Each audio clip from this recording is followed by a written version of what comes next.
So first of all, let's take care of a couple other questions.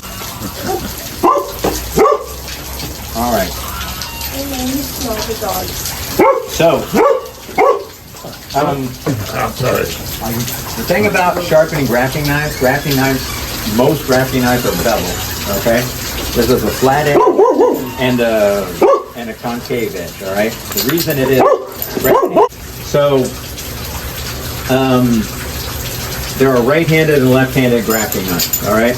The only people that ever made left-handed grafting knives were the Germans, and we one time had a collection, we had an entire a box of left-handed grafting knives made after World War II, and we bought them all, and that's the greatest gift to use in horticulture with grafters, because nobody makes left-handed grafting knives anymore, right? And so, and a lot of people who are really good at grafting are left-handed, because grafting is scientific, but a lot of it is artistic, okay?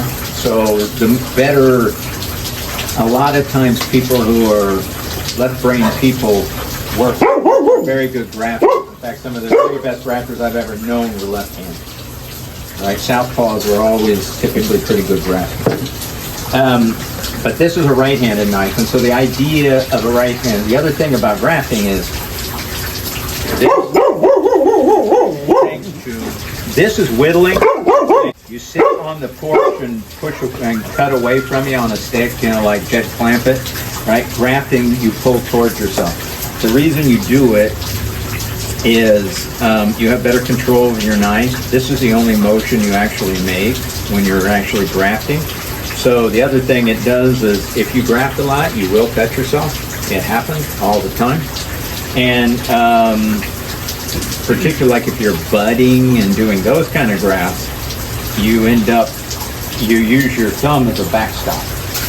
And eventually you cut through your thumb. And so when I'm in real grafting mode, I get, you know, my fingerprints are all cut across, and they'll cut through your fingers, and that's actually the most painful thing. They make those little things that nurses use to draw blood.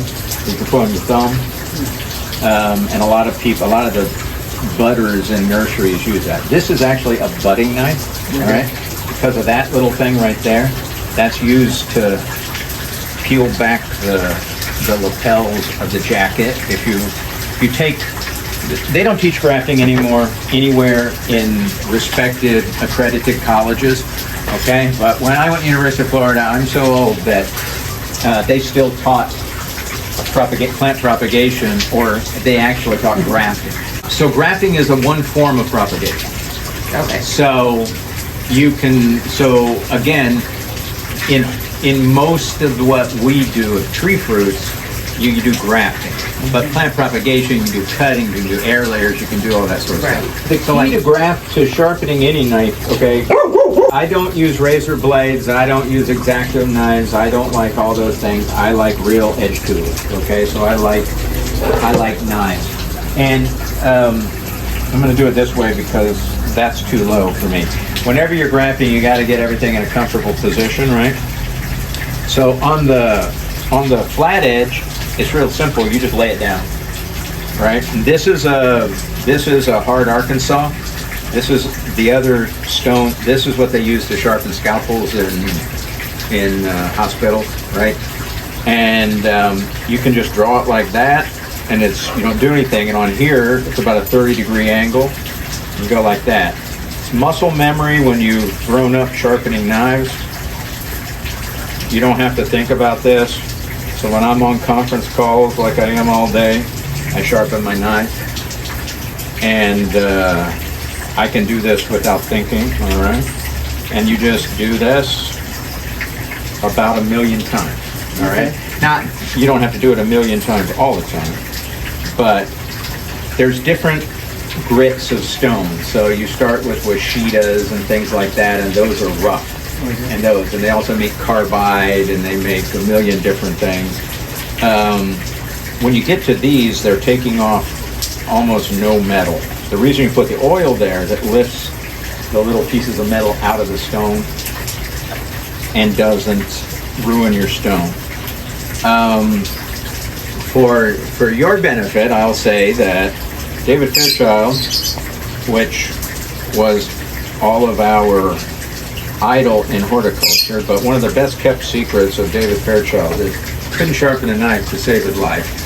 And he used to make his own knives, but he was terrible at sharpening knives. But I have his original grafting knife. I was trying to find him. I was going to tease you with him, but I couldn't find him. So they were much more like this. So my dad used to he made his own grafting knives because he wanted to be like David Fairchild, right? But my dad was a good knife sharpener, so his knives aren't ground down and in horrible shape. But that's basically how you do it, man. And you just keep going on there. Now, grafting knives will come fairly sharp. So that's already got a little edge, because all I had to do really was just hone it just a tiny bit. The other thing you do before you graft with it is get the oil off it. Because the oil, you can leave a little sheen of oil on it, but before you graft, you don't want to have a bunch of oil on there that'll kill the cambium, okay? The idea then of after you sharpen your knife, you got to get the oil off and then put it